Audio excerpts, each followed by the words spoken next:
Now coming to the similar next term and that is constants here.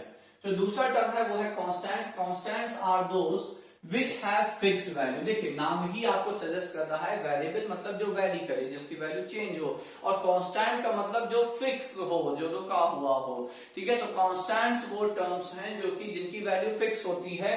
And in an equation और an expression those terms which are known are called constant. किसी भी equation या expression में जो term आपके known है उसे हम कांस्टेंट टर्म्स कहते हैं. फॉर एग्जाम्पल हमने यहाँ पे एक एक्सप्रेशन लिखा x square minus 3 times root x plus 2. अब यहाँ पे ये जो टर्म है ये तो फिक्स है, this is independent of any variable x. यहाँ तो कोई वेरिएबल है नहीं, तो ये कांस्टेंट टर्म है.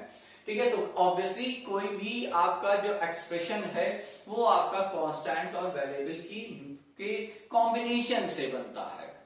Any expression which you get, any equation which you get, we get it by combining few maybe constants or maybe few variables. Okay, so that we will discuss later.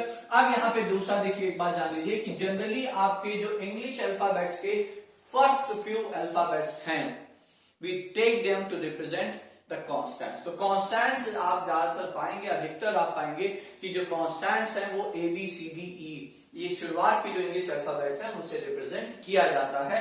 जैसे कि अगर हम यहाँ पे एक algebraic expression लिखें ax³ minus bx plus c, तो देखिए x वेरिएबल है, ये एक्सेप्टेड है, और a b c क्या है, a b and c are taken as constant in that case. अगर नहीं भी लिखा जाए तो भी हम यही यहाँ पे एज्यूम कर लेते हैं बच्चों.